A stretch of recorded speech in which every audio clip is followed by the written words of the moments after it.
Welcome to All Things Green. I'm Shelby, here with my sunny co-host Anton to discuss a variety of topics from across the sustainability universe. Anton, I think I know you're sunny today, but how else are you? Just sunny.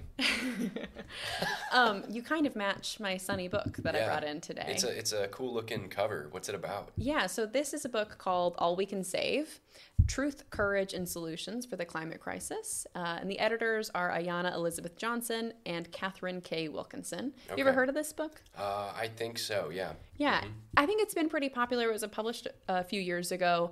This was given to me as a gift by my dear friend Zainab. She read it. She's also really interested in the environment, and so she passed it along to me. And I loved that it was about climate change, but also from this really positive perspective. It's a very hopeful book, while still encouraging urgency around these issues. And it's also all written by women. So it's this collection of essays, poetry, and even art that's by women about the climate change movement and about climate change as a science. So I'm not totally done with it yet, so I can't give my full recommendation, but I wanted to bring it up partially to talk about ways that we can engage in climate change conversations, because I follow my local park system, like I get their emails, and they are actually having a conversation about this book that was so cool. Free to register for. So my friend and I are actually going to go talk about this book together with other locals who just want to reflect on our ever-changing world through the lens of a book. And so I wanted to bring it up both as a recommendation, something that people could read if they are interested in learning a little more, but also as a way to think about how we can engage in these conversations in our communities. Very important. I'm so glad that you brought that up today. Yeah, and plus, again, I think it's a perfect match for your look. Oh yeah, the blue eyes, the yellow t-shirt, it's all you. And the square, rectangle shape. Absolutely. That's just like you. So I just wanted to bring in a book that maybe we could touch base on in the future. I'm only about 50 pages in. Yeah, so I'm 51 pages in. 51 pages. You're always just one step ahead of me. So right now I'm not going to bring any particular references from the book to our conversation, but I absolutely plan to in the future. And I wanted everybody to know where it was coming from. Yeah, after we both finish the book, then we'll definitely touch base and discuss it in the podcast. Absolutely, since you're 51 pages in. Yes. I also think this is a little bit of a good segue into talking about our episode today. So we realize this is episode 30, which feels pretty wild. That's a milestone. It's a milestone. And also, we've been talking so much about topics related to climate change that we haven't really stepped back to the beginning and defined what we mean when we say climate change. Yeah.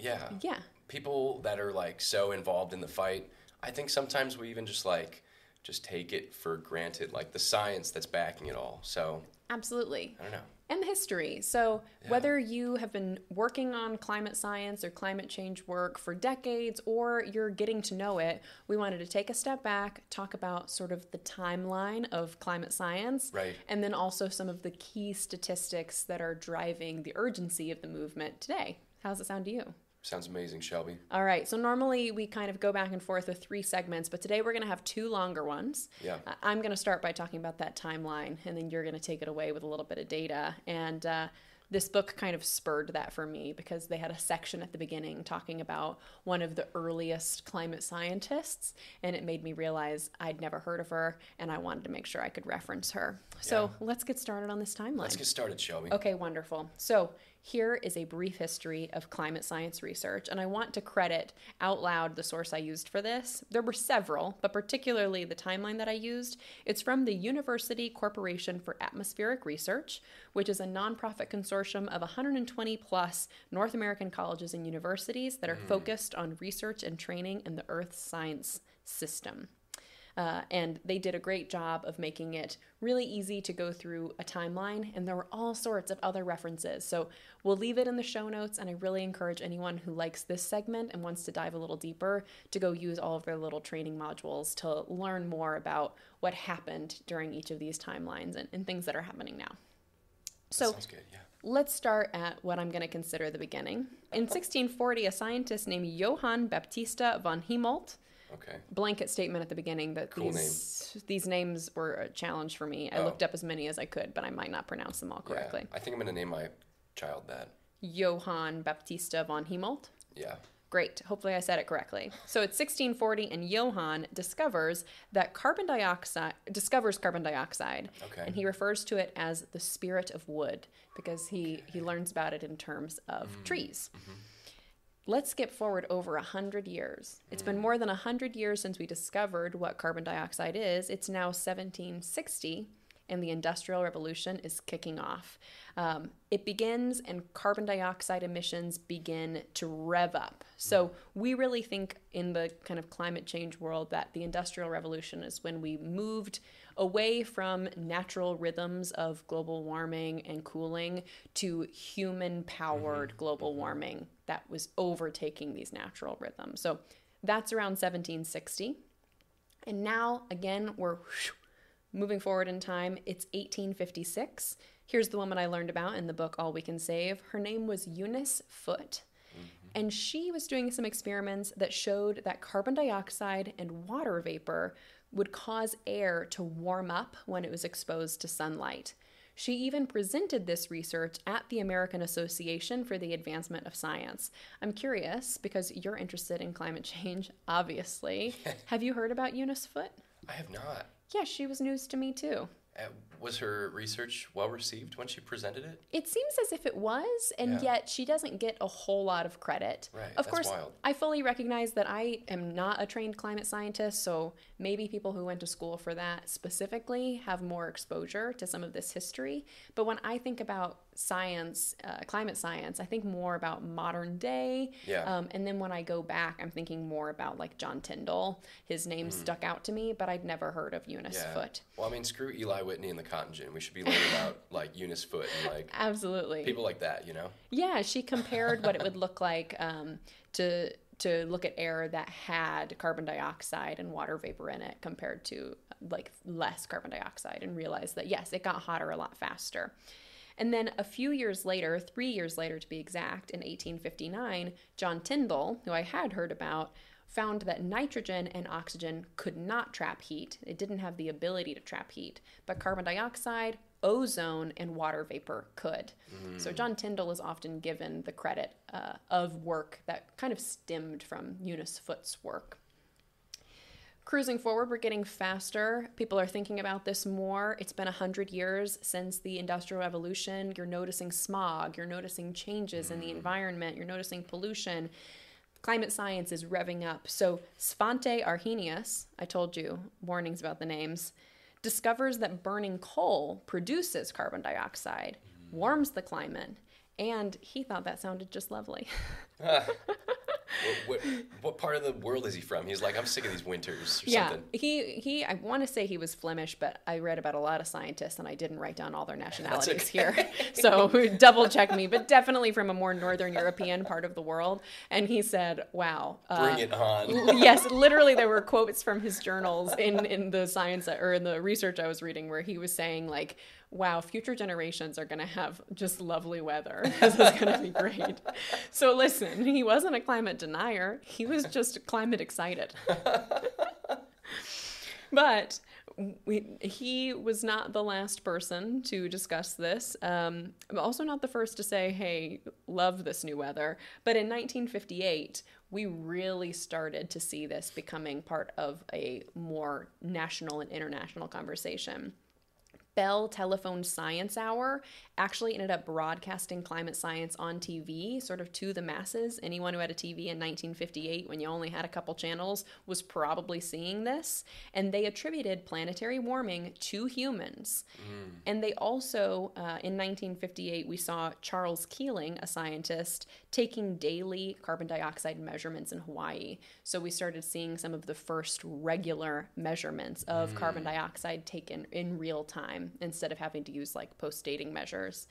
So by 1958, it's kind of part of the conversation. People who are watching TV are seeing this. And by 1988, 30 years later, NASA scientist James Hansen testified in front of Congress about human-caused global warming, warning us about imminent demise, essentially, and all the ways that this could affect our climate. I also wanted to take just a moment to talk about the way that media has covered climate change, because we've covered 1960 to 1988, and the only time we've talked about media here so far was when Bell Technologies was talking about it on TV. But you and I grew up in a time when climate change was definitely on the news. How do you remember climate change or global warming, probably more likely, being discussed on the news, like in your house growing up? Yeah, my family wasn't like a big political thing, but it was kind of like whenever I brought up climate change, because I would learn about it in school, my parents were like, yeah, maybe there'll be some new like things that they figure out to solve climate change, but there was never like urgency. There wasn't even that much controversy like I see now in my household. So I don't know if that helps you, but... Yeah. Well, it's interesting even that right at the beginning of that you said, oh, my family wasn't very political. Yeah. Because, whoa, I mean, that's telling right there that we've looked at this science that goes back to 1640 that's building up to this, and that by the time you were growing up in the early 2000s, it was politicized. It was politicized, yeah. So you're saying, oh, I didn't learn about that at home or talk about it at home because we didn't want to be political, rather than, we just didn't know, we weren't informed. I think you're absolutely right. And it's kind of interesting that you say, like, just a couple of channels, the Bell, whatever, they would broadcast, like, probably these science and these facts, and it's just probably not really recognizable, decades later, between Fox and, like, CNN, MSNBC. Yes, there's definitely more... A divergence of... People can kind of slot themselves into watching the sort of media that resonates with them versus, okay, there's only 3 channels, so this is like the news that we're all getting and interpreting on our own, but we're all seeing the same things. So when I was growing up, definitely I saw global warming on the news, and my family too only really watched one kind of media, so I only got one story about climate change or global warming. But I remember a lot of the media that I saw, or even what I was learning in school, trying to give both sides, essentially saying, we've talked about this before, it seems like the world is warming. We have science that shows it's warming, but was it really humans? And what are the pros of the fossil fuels that are creating this warming? And so last November, I went to the American Public Health Association conference. Great conference for any of us public health nerds. And I actually went to a session where a scientist was talking about the ways that media portrayed climate change with this showing both sides perspective and how damaging it was to public perceptions of factual climate science that, as we can see, has been building for centuries. Yes. And so that has shifted. More of the mainstream media is talking about climate science from a factual basis now. Certainly not all. But now we're doing it with other things. And some of those are relevant to climate change. So things that this particular scientist studied were food waste and plant-based diets. So she saw similar trends around those two topics of trying to show both sides. So we know that plant-based diets are scientifically really healthy for us, and they produce fewer carbon emissions to engage in than really meat-heavy diets. But right now, a lot of media is trying to cover, well, sure, it's healthy for you, but you can also eat healthy in these ways, and that sort of muddies the water. Yeah. It's like so weird, like some people who are like given the media that it's like, veganism is like wrong or like immoral or like just bad. It's just like crazy because it's just like food. You're still eating like just regular food, just without meat in it. Yes. It's neither you nor I are sitting here advocating for veganism only. But it's important not to muddy the science by saying, well, we're not really sure. No, we know plant-based diets are really good for our health and really good for the planet. It doesn't mean that we're all going to make that shift overnight or that there aren't real cultural or financial reasons that people will continue to consume animal products. But the science is clear that it's good for us. And similar with food waste. We know it's a huge problem as far as being able to use the food that we have to feed the people who need to be fed, but also contributing further to carbon emissions because food is going to landfills and producing methane as it degrades or tries to degrade in landfills that are not made for that to turn into compost. Right. So that's sort of a brief history of climate science. But I also wanted to talk a little bit, because we have a little extra time, about some of the things that we've already seen come true from predictions that we saw in the past. When we take climate seriously, we can do great things. So I want you to think back to when you were a kid and people would talk about the hole in the ozone layer. Yeah. Do you remember this? Yeah. How was that presented to you as a kid? It was kind of just like, yeah, there's this like big problem that affects the entire Earth. And it's causing like the glaciers to melt. And everybody's like, oh no, the polar bears. Yeah. And I kind of do think that most people were on the same page about this. Yeah. And to really like push this for home, like it is because we all agreed internationally that it was a problem that we were going to solve. Yeah. And we fixed it. So dope. That's the best. In 1987, the United Nations collectively decided to adopt the Montreal Protocol on Substances that Deplete Ozone Layer. And by 2008, it was the only UN agreement that was ratified in every country in the world. That's so cool. Amazing. Amazing. I mean, that is 31 years of time between the initiation of the protocol and everyone ratifying it, but no one has ever done it before. And we saw amazing outcomes because countries took responsibility for their ozone emissions and made sure to to push that back. So 99%, I said ozone emissions. I want to be clear that it was ozone depleting emissions. Emissions, yeah. About 99% of ozone depleting substances were phased out, and the ozone layer is replenishing.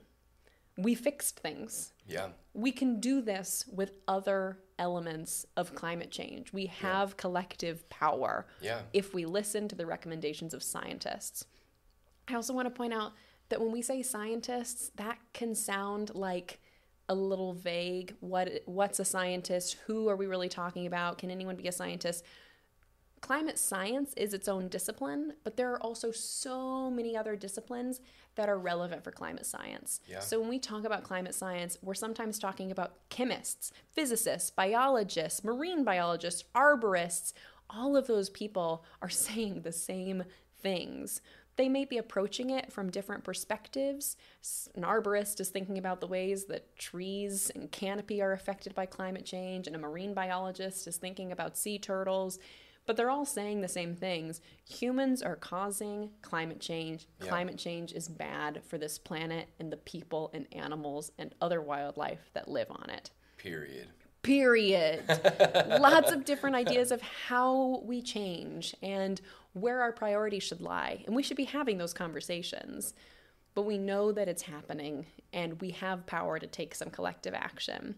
I also want to point out that most models for what will happen through climate change have been pretty accurate. Yeah. NASA actually did an analysis of various climate change models that have been put out for over 100 years, and those models have proven to be pretty true when we think about things like rising temperatures, ocean rise, weather patterns. Like, these models are pretty good, and we should be using them to make predictions and make adjustments to the ways that we live. And I just want to say that this doesn't even begin to cover the generations of knowledge that have been accumulated by Indigenous communities. So we've sat here and talked about scientific models. There are also communities that have lived in harmony with nature for generations and passed down knowledge. And we should absolutely be engaging with Indigenous communities too, to understand their unique knowledge around the places that they live and steward wildlife and the environment. Yeah. So go ahead. No, that non-Western perspective is really great. Absolutely. Yeah. So that's my brief history of climate science and climate change. But I'm ready to hear a little bit more about some of the data that history has unraveled that you're going to share with us. Absolutely. So the reason that we're here, it's all predicated on the fact that there is data that backs up what scientists are saying, that's telling us that there is an urgency, that there needs to be action to make sure that we can keep the Earth alive and thriving, or at some points even just maintaining what we currently have for future generations. So I wanted to start off with one of my favorite statistics It is from the National Oceanic and Atmospheric Administration, also just known as NOAA. It says that the 10 warmest years in the 143-year record have all occurred since 2010. The last 9 years, 2014 through 2022, ranked as the 9 warmest years on record. So, yeah, we see that the planet is at its warmest right now. We had an episode earlier where we said that we had the hottest day on record on the Earth in 2023. Yes. So just to give us a little perspective, we know that the past 10 years have been warm, but we also know that climate change is trending warmer all the time. And so to cite that, 99% of scientists agree with this, but NOAA also talks about the combined land and ocean temperature. It increased at an average rate of 0.14 degrees Fahrenheit per decade since 1880. So just talking about the Industrial Revolution that you were talking about, we've seen a consistent warming of 0.14 degrees Fahrenheit throughout every single decade. And starting in 1981, it's actually started warming twice as fast per decade. So if you could picture it, there's a little bit of a graph. Starting in 1880, we're seeing a little bit of an uptick in that warming, and then when you hit 1981, those ticks are getting even bigger, and that's not slowing down; it's only speeding up. In addition to just the warming of the planet, we're also seeing more drastic weather changes. Right? It's not just global warming, like when I learned it was in high school. It's also climate change. Weather is changing. So. To cite somebody very smart, your husband, the droughts are getting droughtier and the rains are getting rainier. Shout out, husband. What I'm trying to say here, though, is in Ohio, we are seeing more increased frequency of heavy rainfalls. California is seeing even hotter and drier, longer droughts. The glaciers are melting. So we're seeing weather change in real time, like even over just the past couple decades. That's backed by the United States Environmental Protection Agency. The last 50 years have been generally wetter than average, they say. Specific trends vary by region, as the West has generally experienced more drought, while the Midwest and Northwest have become wetter. I can tell you that my roof is not enjoying that. I had to. I'm getting flooding, and I just wanted to put this in like a perspective of what this means for like individual people. Yeah. Through the perspective of what it means for me, which is that I'm probably going to have to waterproof my basement, and it'll cost a lot, and my basement is finished, and it'll have to be unfinished to put that in because we're seeing leakage. And I don't want to blame all of that on climate change, but it is in the basement. And also my mudroom, I'm having leaking all over the place. But I'm so sorry. That's okay. You know, I'm happy to have a house that I get to take care of, but the rains have been torrential, and it makes it even harder for our systems to take that into account. My gutters can't handle it. My old roof is going to need to be replaced, and I might need to take some additional measures. So that's just a me thing of how it's affecting me. But you're right. You say Midwest getting wetter. Absolutely it is. Yeah. This climate change affects people all the time, right? We've talked about it on the podcast. It affects our food systems. Olive oil is getting more expensive. It affects our homes, like you. It affects even our infrastructure. Like that water has to go somewhere. That water gets carried away by old infrastructure that is going to have to be replaced by our tax dollars. So that's money out of our pockets. Absolutely. So I guess that's why I need you to come over and help me install a rain barrel. That'll be one of my steps. Disconnecting your downspouts, one of the best things you can do for basement flooding. But also, just aside from warming and weather, we've talked about the planet warming. We've talked about weather changing. We've also seen wildlife drop drastically. The World Wildlife Fund has a 2020 report, Living Planet report. It had some alarming news. The world has seen an average drop of 68% of mammal populations, bird populations, reptile and amphibian populations since 1970. So just in the past 50 years or so, we've seen 68% of our biodiversity start dropping off. And I love critters. Yeah, critters are so cool, right? I know. So this is affecting the Earth. It's affecting Mother Earth. And while I believe Mother Earth will probably work its way through catastrophe like it has in the past with dinosaurs, I don't know if we're going to make it through. That's something that we got to be cognizant of. Yeah, and just because you'll recover if I kick you doesn't mean that I should be able to kick you. Yeah, exactly. That's a great way to put it, Shelby. Thank you. I just came up with that on the spot. Scientists are taking their measurements and saying, these are the trends that we're seeing. We're not just thinking with emotions, although we do love to love on critters and we want to see the beauty in nature. We're not just tree huggers that are citing our own emotions. We're citing science. And speaking of which, one of these big misnomers that goes into climate change is that, climate change has been happening for thousands of years. This is nothing new.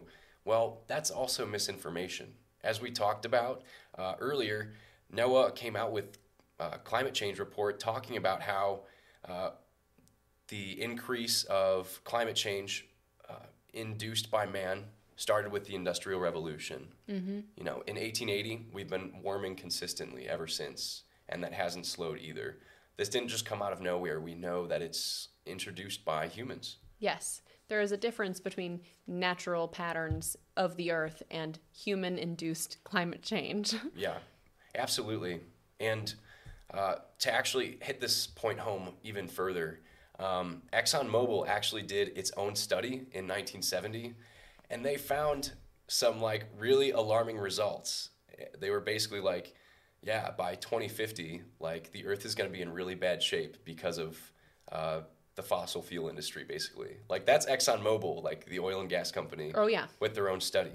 And NPR reported on this, some investigative journalism through, and they actually were after this study came out from ExxonMobil launched their own campaign, successful campaign, just casting doubt on their own report. Because if we use less oil and gas, that cuts into their profit margins, right? Mm-hmm. So that's wild. Even their own companies are saying this is not good for us. Oh yeah, some of the brightest minds are working in industries like oil and gas because there's innovation and money to be made. I get it.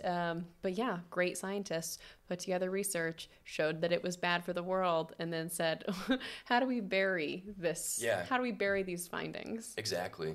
It's so wild. So while this is all really heavy stuff, existential stuff, there is hope. You've mentioned the ozone layer. If we take collective action and we could take responsibility, we can overcome things like climate change. We can save what we have. Well, I want to say thank you to you for taking a step back and talking about the history and science behind what we've been jabbering on about for 30 whole episodes. Thanks for 30 episodes, co-host. Yeah, this has been fun, Shelby. Nice job. Why don't you let people know how they can stay connected to us for the next 30? Absolutely. The next 100. If you'd like to stay connected to us, be sure to follow us on Instagram and TikTok at One Planet Media. That's ONE1. And if you'd like to rewatch full episodes, check out our YouTube channel, All Things Green Show. You can find all of our sources from today's episode in our show notes. We'll be back at the same time next week. Thank you for being a part of the global sustainability movement.